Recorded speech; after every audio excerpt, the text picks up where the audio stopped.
the end of a line. Quite literally. I'm down here at Alresford at the buffer stops, the closest you will get to Winchester on this railway anyway.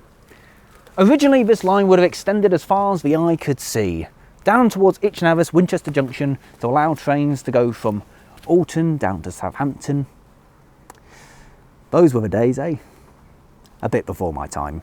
A common question we get asked is, are you going to extend? And the frank answer is, it'd be lovely if there wasn't a school housing estate and the M3 motorway in the way. So realistically it's not going to happen. But just because there are no rails there doesn't mean there's nothing to see. So today, won't you join us on a journey down the Watercress Way?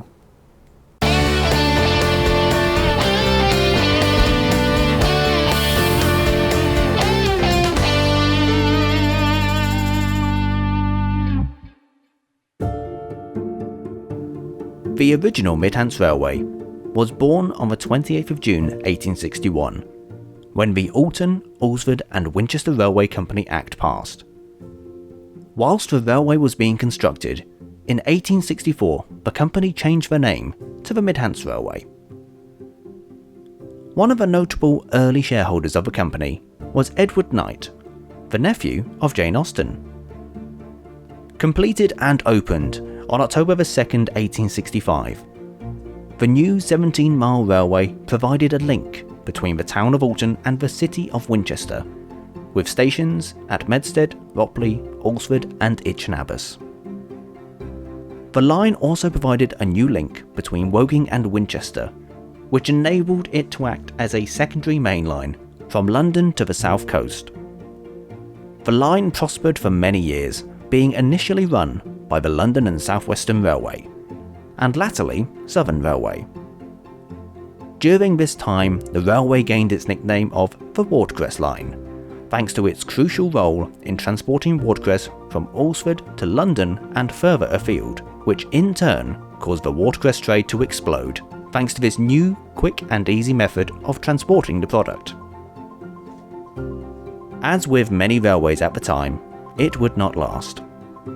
During its lifetime, passenger traffic increased, but freight was on the decline due to competition from road transport. This saw the eventual removal of freight from the railway and the gradual closure of the stations. The railway escaped the initial list of closures from the Beeching Report due to its usefulness as a diversionary route whilst the London to Bournemouth line was being electrified. The final British Rail passenger train ran on the 3rd of February 1973. The closure of the line drew much opposition from locals and Winchester City Council. A group of early preservationists looked to save the line and provide a heritage steam service at weekends with a weekday diesel service between Alton and Winchester.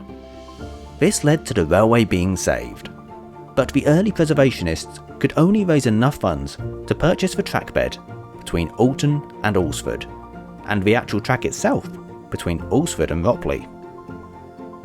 The rest of the line between Winchester Junction and Alresford was therefore doomed, and subsequently ripped up by British Railways.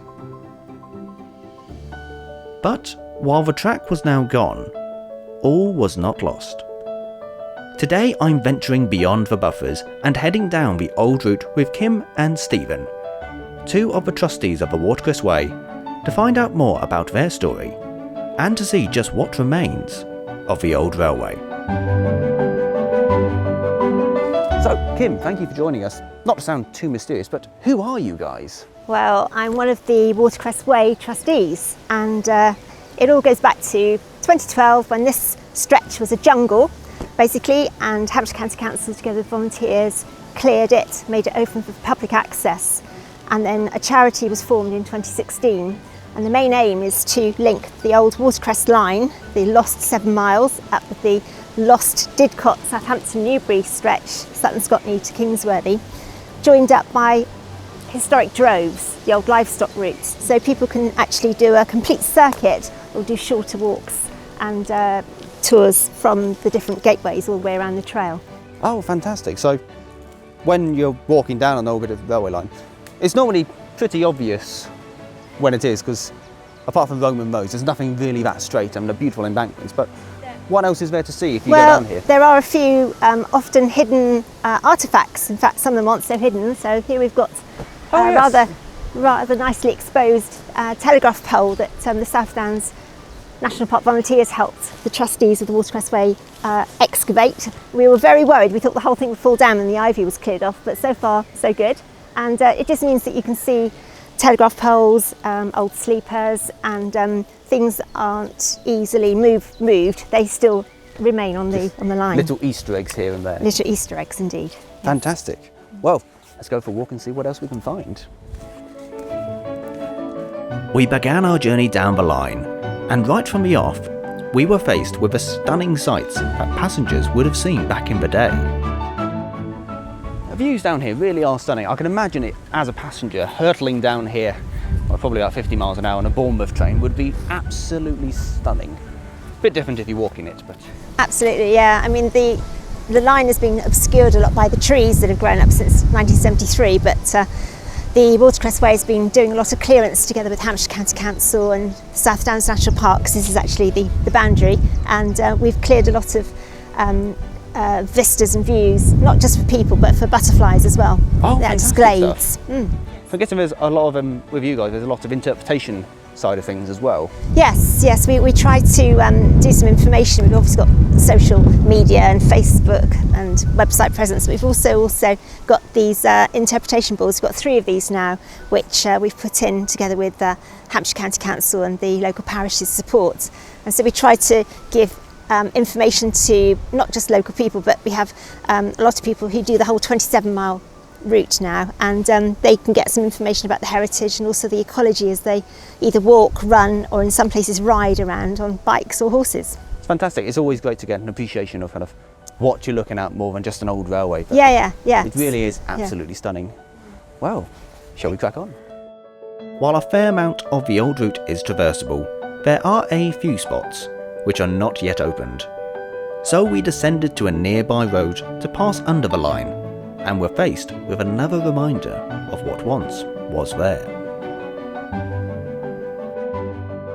I have to admit, I do love the fact that you can always tell an old railway is nearby just by the stunning viaducts that are still left over. Granted, there's no rails, but it is still a stunning feature. Yeah, it's the most iconic feature of the whole of the lost 7 miles between Alresford and Kingsworthy, or Winchester Junction, and I think we're very proud of this particular feature.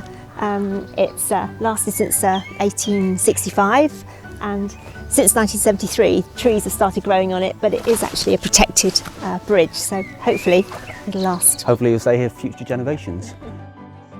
Well, there are a series of dry valleys that come down on the northern side of the Itchen, and this is a particularly deep one, so in order to keep the gradient flat or minimal, as close as you can, they had to build this, and then it runs into a deep cutting that way and into a sort of cutting that way as well. Oh, fantastic. Can we go and have a look? Yeah, sure. Heading back towards the trackbed, we passed a few white houses, which turned out to have a direct link with the original line. To find out more, I chatted with Stephen. So, Stephen, station house, wooden halt, beaching, railway cottage. There's a theme developing here, especially the beaching one. Was that before or after the railway closed? It was after the railway closed in 1973. Oh, fair enough. So, what is your role with the Trust? My role with the Trust is I organise volunteers and help with brush cutting and vegetation clearance mainly. Oh, fantastic. It's an important job, but it's fantastic to get the railway opened out so everyone can experience it. It's important as well for the ecology of the railway and the ecology of the surrounding area. Fantastic. So, the railway cottages themselves, I understand you've got a personal connection with one of them. Yes. Number 3 in the middle there was my nan and granddad's house. Oh, fantastic. Yes. My granddad was a plate layer on the line for 42 years. So that's where they lived, and I spent most of my school summer holidays there. So that'll be when the Hampshire units were running down, wouldn't they? Yes, that's right, yes. I remember Hampshire units coming past, and there was one particular driver actually who used to throw sweets out the window. And I used to run alongside the Hampshire unit and picking up the sweets out the grass, which obviously is... Well, that's definitely a pastime, that's got I was very small at that stage, probably about 5 or 6. I suppose a bit more challenging with third rail on these lines. Yes. Excellent stuff. Well, let's crack on. Brilliant. As the old trackbed came into sight, we noticed there was a house blocking our path, but all was not as it seemed. So from station cottages we now have the station itself, and granted it's now a private residence, but what did this look like when it was in its heyday? It was a busy station in its heyday, transporting farm produce and passengers from Winchester to London, and also Avington Park, which was famous for Nell Gwyn and Charles II. Also Lord Grey used the railway to come down at weekends to fish on the River Itchen. Lord Grey, yes, he was the foreign minister, wasn't he? Yes, the foreign minister in World War I. Oh yeah. So good time. Interesting time to be in the job Yes. on that one, yes. Yes. As our journey neared its end, Kim had one last surprise for us. Something that you could find on the route that's not necessarily man-made. Yeah, so this is something you might find interesting, because the Watercress Way isn't just about 27 miles for people to walk, ride and cycle along. We've got some amazing ecology and wildlife here, and this tree here, which is an ash, has got some astonishing fungi growing on it. You can just see it here. Oh yes, it's all black. Okay, so this is called a King Alfred tea cake, or a type of coal fungus. It's got a very long Latin name which I can't pronounce, and it has been used since King Alfred's times, allegedly, for taking as a firelighter, like a tinderbox. And apparently Baden-Powell and the Scouts actually used this at the start of the 20th century. So King Alfred tea cakes. Oh wow. Yeah, put it back. That's really bad, considering I used to be a scout. I didn't know that. That's something I shall bear for future reference. Yeah. So there you are, guys. Even though the rails have been lifted, it doesn't mean there's nothing here to see. I'd like to say a huge thank you to the guys from the Watercress Way for showing us around today and showing you just how many Easter eggs there are to find here. Of course, that's to scratch the surface.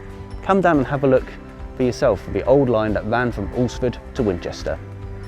Now, if you would like to join in on the Watercress Way stories, join them on one of their fantastic tours, or become a volunteer to help with the conservation and upkeep of this line, then visit www.thewatercressway.org.uk for more details.